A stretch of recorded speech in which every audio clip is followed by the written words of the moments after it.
Hello. Hello. Welcome to Wild Wiles Sports, Christmas Eve edition, also on the Ranch edition. The Ranch edition, Christmas Eve. We're watching the Santa tracker. Yep, Nora and Santa tracker. And we're getting ready for good times. But first, we have to talk about a very cool experience that Elaine had with her grandma at the UNI game. Mm-hmm. So start us off a little bit. What was it like? What was it like to attend an Iowa women's basketball game with your grandma? It was the first time. It was very cool. So my grandma has lived in Iowa her entire life, and she's become a very big fan in this Caitlin Clark era and even the post-Caitlin Clark era. And, you know, she was a huge WNBA fan this summer. And she had the pass, the league pass. Yeah, and she'd write all the games out on her calendar, and she'd watch them all. And then if they were too late at night, she'd lay in bed and she'd listen to them. She is just a huge fan, and she'd never been to an Iowa game. And so I decided I was going to take her for her Christmas present. That's so sweet. You're the sweetest. You're the sweetest granddaughter. So what was it like? It was very cool. So, we drove there, and we got like front door service, like Isaac dropped us off at the door, which was very nice. And then so we get in, they got like free posters. We took some of those, and then we found our seats, and then we went all the way down to the floor. Because this is what I noticed. I've been to one game before. We went to a Caitlin Clark era game last season versus Nebraska, and the amount of people and the vibe and the energy, it's around the same. That's incredible. I love that. It's around the same. I think the actual attendance might have been a little bit lower, but it feels packed and you feel the energy. You know what there's a lot less of? What? Security. We just gotta walk straight onto the floor, stand there, watch them warm up. Nobody asked to see our tickets. Nobody told us to move. There was no security guard even in our area, which was not the case at the Caitlin Clark game. There was one at the bottom of like each section. Yep. So we just broadcasted that all over the internets. Well, maybe they'll hear this and they'll fix it. That's it. This is a public service announcement. They probably need Iowa more Athletic security. Department. They might need better security. But you know, when we went, we were able to get down close to take some pictures because we were there early. But they told us to go back to our seats after a while. Yes, they absolutely. Said, "Where are your seats?" And I was like, "Shuffle, up there." And they're like, "Okay, go." Right. So how'd your grandma react to the game? Oh, she was so excited the whole time. Like, she just kept on saying, "That's the way," which is what she said to me when I was in like 3rd grade playing basketball. She was like, "That's good, guys." That's the way. Yeah. She's so excited. Well, what stood out to her? What were her reactions, or beyond "that's the way" and cheering? Did you guys talk about it on the way home, or? Yeah, I mean, her biggest thing is that Taylor Strumlau is now her favorite player. So when we were standing down below, like some of the players were walking by, and Taylor Strumlau came over and kind of went on the bench to reach over and shake my grandma's hand. And it was very, very sweet. And my grandma just loved it. And so every time Taylor Strumlau would get in, she would be like, she's in. So that is included in your TikTok. Elaine made an independent TikTok that has practically gone viral. Yeah, I mean, like 800 likes. Yeah, that's viral, right? I think so. I think to so. me. Yes, and then some significant, everyone's significant, but some connected Iowa people actually they saw commented, the TikTok, liked, and so forth. So tell us a little bit about the TikTok. Okay, so the TikTok is like a mix of videos and pictures of me and my grandma at the game. And Jada Gimpy, she liked it, reposted it, and commented. What was her comment? She is so sweet because Jada also said hi to my grandma. And Kylie Feuerbach liked it. Hannah Stolke's mom commented, that is awesome. and then Jan Jensen's daughter liked the TikTok. So pretty famous. Yeah.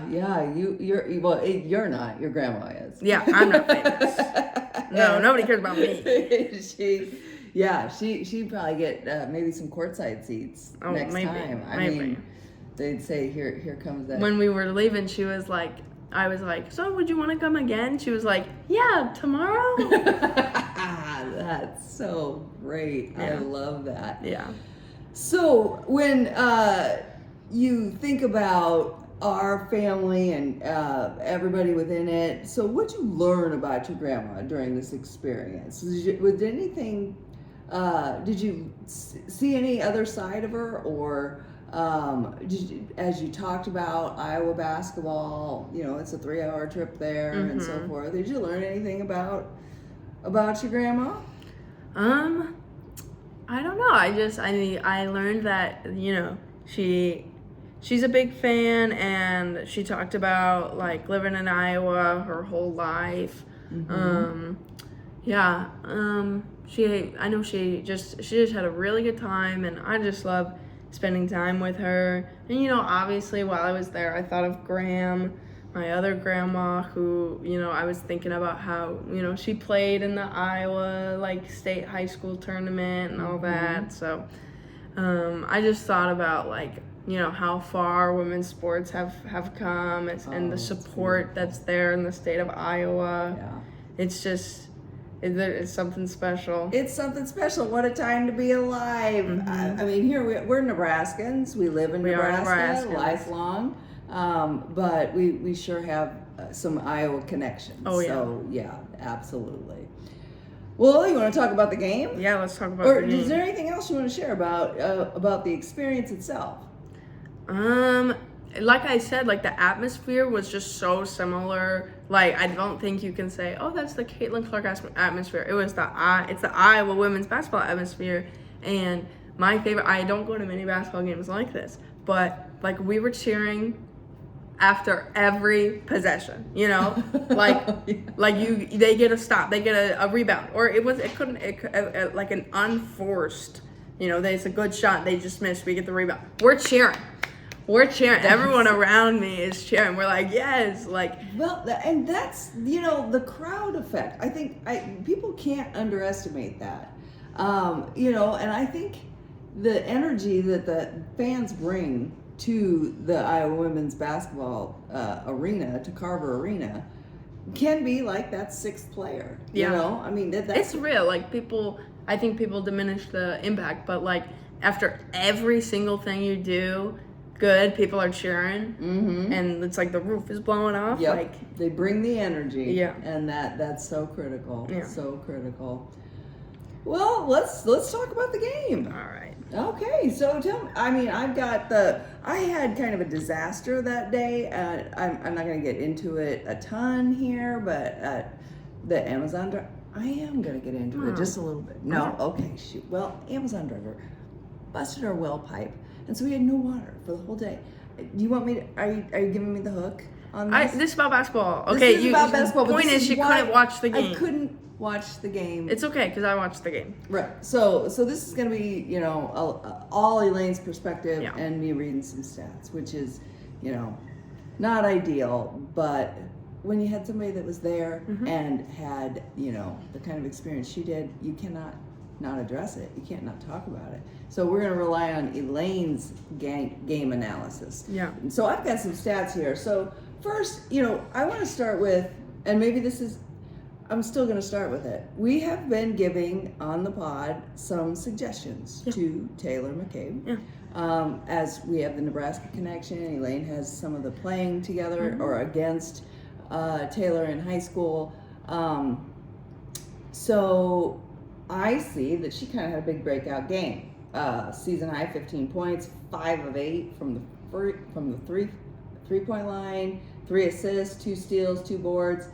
6th game with 4 or more 3-pointers in a single game, and she tied Kate Martin for 10th by a Hawkeye since 2009. So tell me, what did you notice about Taylor? Yeah, I mean, she wasn't she wasn't doing what we said, but it kind of worked out for her. Okay, she might know herself better than... She might know what she's doing. And, okay. I don't think she attempted a field goal that was inside the 3-point line. Yeah. But obviously it worked for her. And let me just say, the place erupted every time she made it, obviously. And I will say, 5 3-pointers, a lot of them were like at critical times in the fourth quarter when the game got close. So they were not only a 5 for 8, that's 63%. So I'm going to ask from the 3-point line, but they were important threes too. Well, that's incredible. I love that for Taylor. I'm going to ask a critical question. Okay. Why? This was the UNI game. I don't think we mentioned that at the beginning. I think we did. We did? Maybe. Okay. Well, so this is when we were playing UNI. And University of Northern Iowa. See, I had to say that. This was the state championship I had game. to say that because most folks might not know what UNI is. Sorry to any UNI faithful and alum, but why was this so close? Okay, so it was not close for most of the game. Iowa's largest lead was 18. At some point, they were up by 18. And honestly, I wouldn't be concerned with the fact that it was a close game. UNI's a really good team. Okay. They beat Iowa State. They lost to Creighton by 2. This year? Yeah, this year. Oh, wow. They beat Iowa State this year. They lost to Creighton by 2 this year. They're a really good team. Maya McDermott is an incredible player. Maya who? Maya McDermott. I don't know. I don't know if there's any relation. Oh. But I should have known that reason. But that's her name, Maya McDermott. She had 30, and she had 36 against Iowa State. Wow. She's okay. Really, They're for real. They're a for real My team. apologies to UNI. But my concern wouldn't be the fact that it was a close game.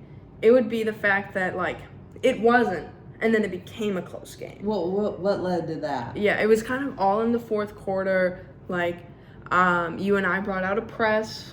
Iowa seems to be really struggling with presses this year, and just the momentum got swung. I know basketball is a game of runs, and they just went on a run, and cut it real close. But I don't want Iowa to be, a team that because that's what happened against Michigan State too. They had a lead in the fourth quarter, they lost the game. It was a rough game. But I think that's something Iowa might need to work on. Is playing till the end, playing through the fourth quarter, staying strong through the fourth quarter, and not giving up their lead. Yeah. So that would be my main takeaway from the closeness of the game. Okay. And I think this might also speak to the growing parity in women's basketball. So for a while it was maybe your top 8 teams, and that. Were dominant. Well, for a while, even before that, it was maybe your top 4 teams, and then it's just kind of expanded. And now, you'd think, it's not. They weren't a ranked team. They weren't in the top 25. It's like that doesn't matter so much. Anybody can beat anybody. Yeah. Which is what you want. That's what you want for viewers. That's what you want for players. So I love that about what's happening for our sport. Mm-hmm. Yeah. I remember when UConn was doing their 4 in a row, and the national championship game would be a 20-point blowout. Who wants to watch that? Nobody. Except UConn fans. Yeah. I can. We were back then. Yeah. I'm kind of over them now, but whatever. All right. Well, how about I see Lucy Olson led the. Led the Hawkeyes. Yes, team high, 21 points, 7 assists, 6 rebounds. She's been in double figures in all 10 of her career starts for Iowa. It's pretty good. So, what was special about her game?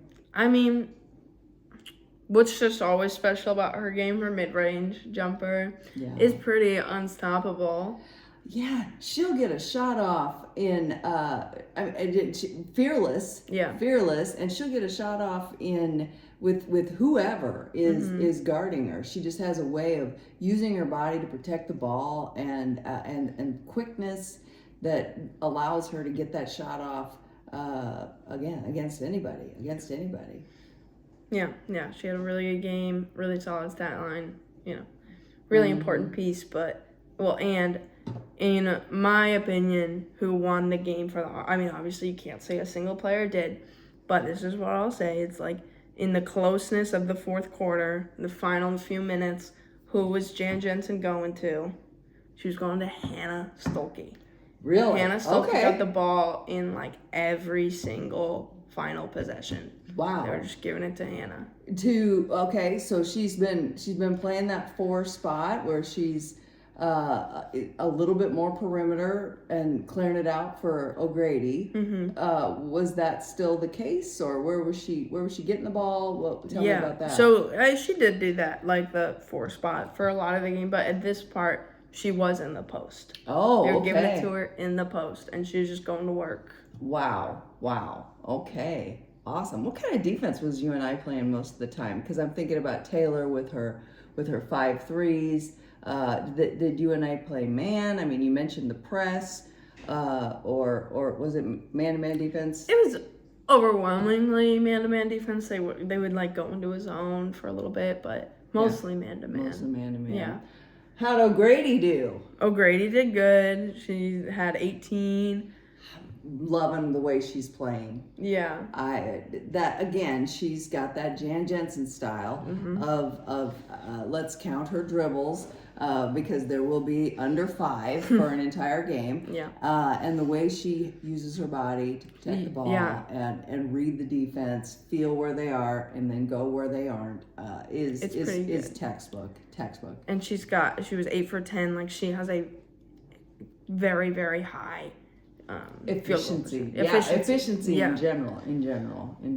So how are we gonna? What advice are we gonna give to Iowa about? Oh wait. Let me say this about Stolke and O'Grady. They start. I haven't seen this much before, but they would put Hannah Stolke in the high post, give Hannah Stolke the ball, and then she had like 7 assists or something like that. Something like that. Career high 7 assists, yeah. Okay. And a lot of her assists were to O'Grady or to somebody cutting back door, but the Stolke O'Grady connection was firing on all cylinders. You gotta love that. Yeah. When you've got the inside, outside, or high post, low post connection, and Iowa's always been great with the backdoor cuts. And they play just such team basketball. Which again, let's remind everyone.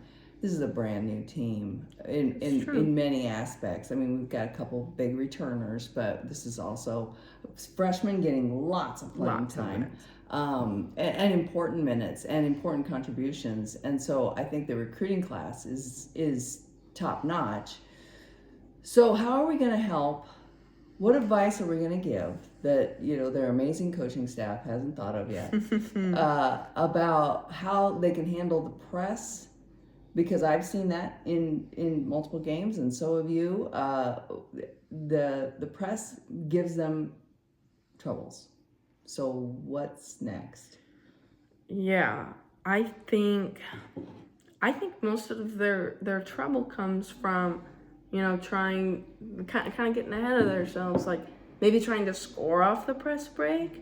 And you don't always have to score off the press. You just got to break it and set up your offense. Yep, it's called a press break. That's it. That's all it is. Yep. And I think most of the turnovers come from trying to pass it ahead. I think they've had pretty good success when they can get someone to break it off the dribble, like Lucy Olsen doing this. Even Hannah Stolke has sometimes broken the press off her dribble. Does it make you nervous? Makes me a little nervous. It makes me nervous too, but yeah. Okay. And, even sometimes they've dribbled it up the side and they never really get trapped, which would, that would terrify me. I'm dribbling up and I'm on the side. But I don't really see them struggle with getting trapped off the dribble once they get it past half court. So, do a few passes, reverse the ball a few times, but especially if you got Lucy Olsen or one of your guards with the ball, try to rip and go. I would try to break it off the dribble. And if you can get it... Well, all right. Yeah. That's what I would say. Okay, because it does seem like they'll try to go to that mid-court pass, and that's where I've seen the most breakdowns. So, they're starting to they get the ball in bounds, and then they want to break it with the pass, like you said, and it's that pass to whoever's in the middle, maybe it's O'Grady or whatever, and it'll fly over her head. Yeah. And that is a tough pass. You're under pressure. It's a long, there's people swarming. So I like your idea. You're welcome, Jan. Yeah. There you go. Yeah. Yeah, we got you. We got you. I thought this stat, I'm looking here. I was 37-2 inside Carver Arena over the past 3 seasons. Now, wow. There's that 6-man effect of the energy. So we've got Purdue coming up. Yes. And we will be in attendance at the Purdue game. We'll sign autographs. Come say hi. Come say hi. And we're gonna see about getting a press pass for this game. Yeah. No, we're not. I mean, eventually though. Eventually, we want to.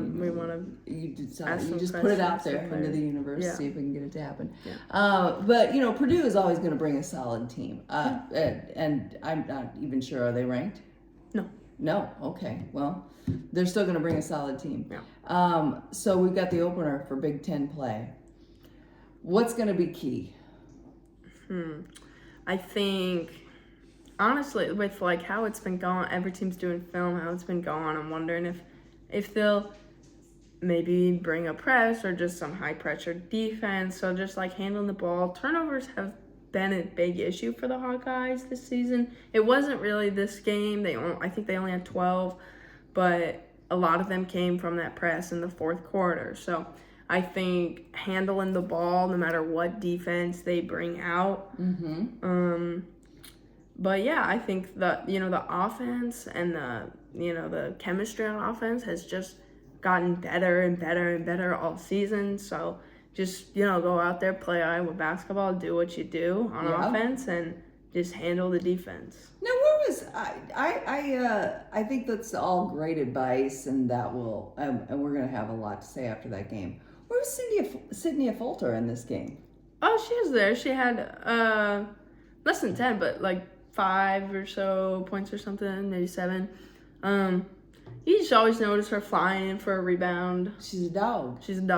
Yeah. Yeah, I mean, it wasn't her big breakout game or anything, but she played solid. All right. Feuerbach didn't score, which she played, and that was a little surprising. But you mean that she didn't score? Yeah, she didn't score. Yeah, because she's been really on fire. Essential. Yeah. So I was just noticing in the stats and then the game overview that, and we haven't really talked about her except, didn't she like your TikTok? Kylie Feuerbach did like my TikTok. Yeah. Let me say this about our new favorite player, Taylor Strumlau. It was one of my favorite plays of the game. It's a 2-on-1 fast break for UNI. Freshman. Yeah, she's a freshman, right? Yes. So she's it's a 2-on-1 fast break for UNI. Taylor Strumlau is the only one back, and one of them has the ball, and she fakes like she's gonna jump, and so the other girl passes it, and then Taylor Strumlau's ready to turn around and defend it, and then they end up passing it out. Everyone gets back on defense, so she single-handedly stopped this 2-on-1, and she guarded probably about 3 or 4 people on that possession, and then the end of the possession ends with her getting a block. Wow. And then she just turns around, and the game's still going, and she just turns around and screams. See, and that's the stuff that doesn't show up in the stat line so much, but it's huge. And so that's why I wanted to talk about a Fulter, because I just instinctively know, I've never really seen her have an off game of any kind. She is always contributing something, and brings those intangibles that and that's what Iowa basketball is all about, are people who are willing to do the grunt work that gets that gets the job done, and nobody needs the spotlight. You just see zero selfishness on this team, and I love that. It is truly team basketball. Right, I agree. It's an amazing culture. Okay, well, I don't have anything else other than, it was a great game. It was so fun to be there. We can't wait for Sunday. Tickets are hard to come by. Yeah. We can't sit together. We can't sit together. No, we're gonna go 2 and 2.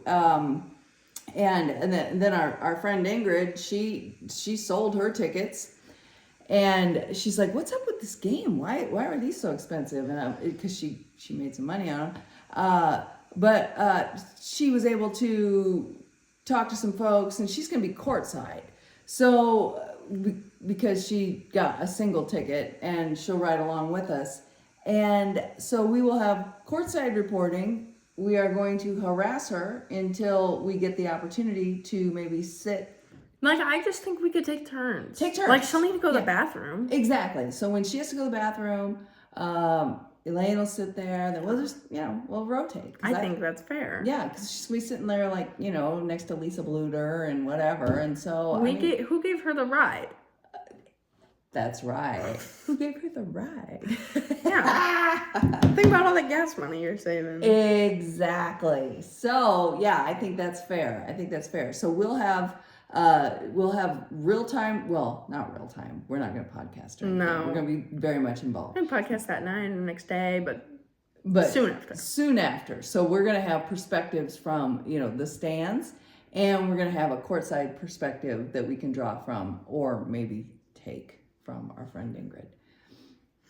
All right. Well, we'll see you next time. Yeah. On Wild Wiles Sports.